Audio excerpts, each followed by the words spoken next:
Hello friends, मी Lata LTV किचनमध्ये आपले खूप खूप स्वागत आहे। आज मी तुमच्यासाठी घेऊन आले आहे आंब्याची डिलिशियस रेसिपी।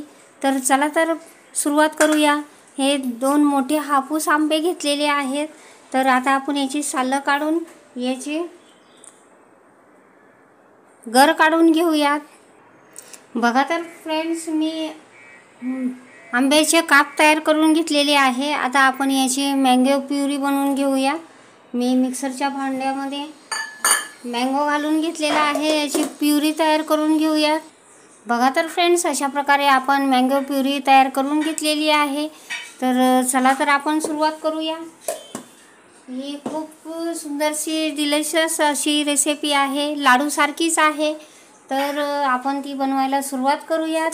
मी हा 1 कप डेसिकेटेड कोकोनट घेतलेला आहे। तो आपण थोडासा याचा कच्चेपणा घालवण्यासाठी भाजत आहोत।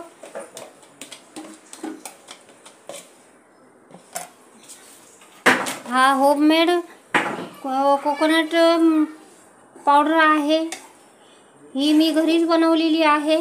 तर चला आपण हिला हलकेसे हिचा कच्चापणा काढून घेऊया।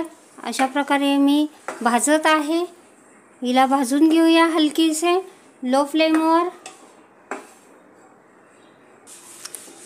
बघा तर फ्रेंड्स, असं सतत ढवळत मी याला भाजून घेतलेले आहे। याच्यातले कच्चापणा मी काढून टाकलेला आहे। आता आपण याला काढून घेऊयात। बघा तर फ्रेंड्स, मी खोबरे काढून घेतलेले आहे। आता ह्याच पॅनमध्ये मी 1 कप दूध घालत आहे। फुल फॅट मिल्क आहे, त्यामध्ये साई सकट घेतलेले आहे। तर आपण याला बॉईल होऊन देऊया। आपण याचे मिल्कमेड बनवणार आहोत। तर दुधाचा मिल्कमेड बनवणार आहोत, तर त्यासाठी बॉईल येणे गरजेचे आहे। मी याला बॉईल होऊन देते। बघा तर फ्रेंड्स, दुधाला बॉईल आलेले आहे। आता आपण हे याच्यामध्ये थोडी थोडी साखर घालून याला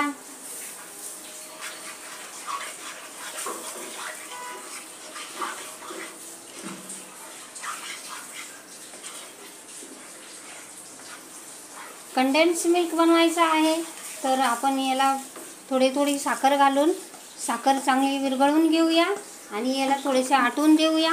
याला पण सतत ढवळत राहावं लागणार आहे, कारण हे जर तळाला लागले तर याचा स्वाद बदलेल। बघा तर फ्रेंड्स, अशा प्रकारे आपले कंडेन्स मिल्क पण बनलेले आहे।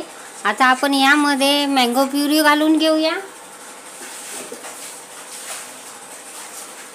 अशा प्रकारे मी कंडेन्स मिल्क बनवून घेतले आहे। मी घरच्या घरीच बनवते कंडेन्स मिल्क।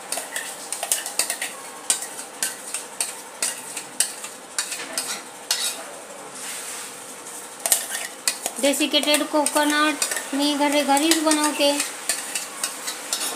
अशा प्रकारे मँगो प्युरी पण घालून घेतलेली आहे। आता हिला पण आपण चांगले शिजून घेऊया। एकजीव होईपर्यंत आपण मिक्स करत राहणार आहोत। बघा तर फ्रेंड्स, अशा प्रकारे मी याला शिजवून घेत आहे। आपला मँगो त्याच्या कंडेन्स मिल्कमध्ये चांगला एकजीव झाला की त्याचा घट्टपणा येईल आणि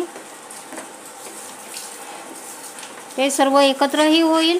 अशा प्रकारे मी हे एकत्र करून घेतले आहे। आता आपण याच्यामध्ये डेसिकेटेड भाजलेले खोबरे हे यामध्ये घालून घेऊया।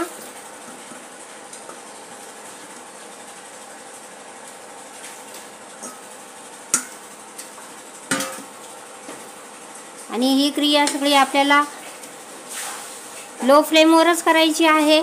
तर अशा प्रकारे मी हे सर्व एकत्र करत आहे। बघा तर फ्रेंड्स, असे मी लो फ्लेमवर भाजत आता इथपर्यंत पॅन सोडू लागलेले आहे। तर आणखीन याला घट्ट गोळा करायचा आहे। बघा तर फ्रेंड्स, अशा प्रकारे आपले बॅटर चांगला गोळा झालेला आहे, पूर्ण सुकलेले आहे। आता यामध्ये आपण अशा प्रकारे आपले बॅटर सुकलेले आहे. आता आपण गॅस बंद करूयात आणि याला काढून घेऊयात.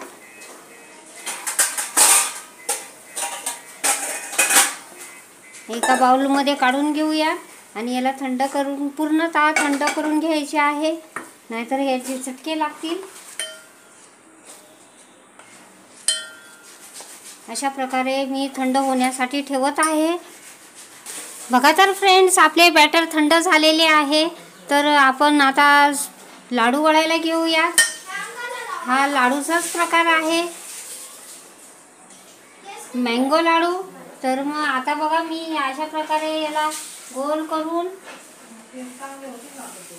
याला डेसिकेटेड कोकोनट लावत आहे. अशा प्रकारे बघा तर फ्रेंड्स, अशा प्रकारे मी लाडू बनवलेला आहे. आता मी ह्या बघू शकता आपण, अशा प्रकारे मी लाडू वळत आहे. मी सर्व लाडू वळून घेते. बघा तर फ्रेंड्स, आपले सगळे लाडू तयार झाले आहेत. मी सर्व केलेले आहे. आता अशा प्रकारचे आपले मँगो डिलिशियस लाडू तयार झालेले आहेत. खूप यम्मी झालेले आहेत, सुंदर झालेले आहे. तर अशा प्रकारची तुम्ही मिठाई बनवा. मँगोचे खूप काही प्रकार बनतात आपल्या मुलांसाठी.